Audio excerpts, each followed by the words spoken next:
Ousted Caracas mayor flees house arrest, heads to Europe. Ousted Caracas mayor Antonio Ledezma said he plans to take his fight against Venezuela's socialist government to Europe after he escaped house arrest and fled to Colombia on Friday. The flight was an apparent embarrassment for security forces who had been keeping close watch over one of Venezuela's most prominent opposition leaders. "I'm more useful fighting for Venezuela's democracy abroad than I am as a hostage at my home," Ledezma told the Associated Press in a phone interview minutes before boarding a Madrid-bound plane in Colombia's capital. He said the decision to flee Venezuela was his alone, kept secret even from his family, which has been living abroad. He provided no details of how he sneaked past the 7 intelligence police officers stationed 24 hours a day outside his residence, but said that during the long, nighttime drive past several National Guard checkpoints to Venezuela's western border, he relied on the help of members of the security forces he described as increasingly fed up with President Nicolas Maduro. "This decision I took consulting only my conscience," he said, adding that he had spoken by phone to Colombian President Juan Manuel Santos, who offered his support. Colombian immigration authorities said in a statement that Ledezma entered the country legally after crossing the Simon Bolivar Bridge separating the two countries. There was no immediate reaction from the Venezuelan government.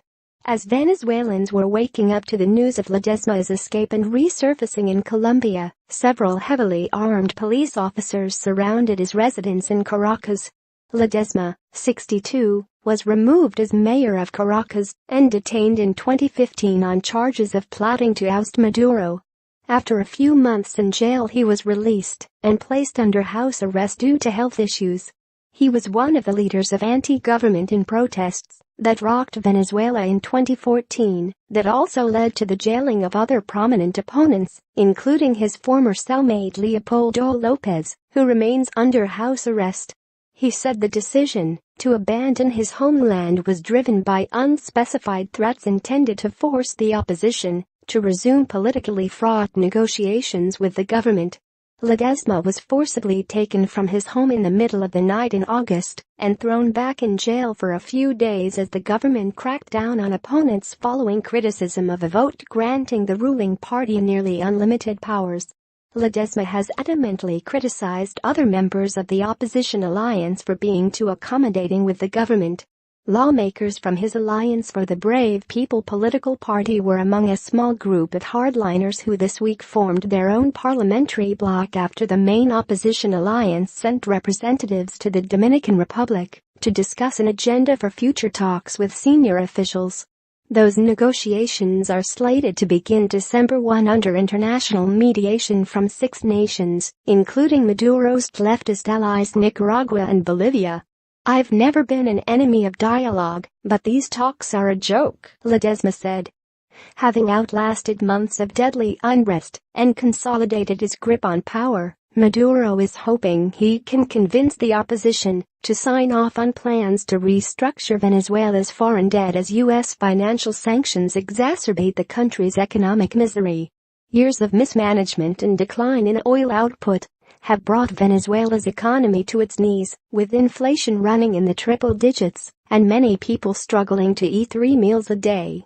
This week, several ratings agencies and a finance industry group said Venezuela had defaulted on its foreign bonds after missing several payments. Maduro has blamed a financial blockade imposed by the Trump administration for delaying payments and said Venezuela will continue to honor its debt, as it has for years. Maduro is betting the talks with the opposition will help him get backing for a plan to restructure the $120 billion debt, about half of which consists of dollar-denominated bonds.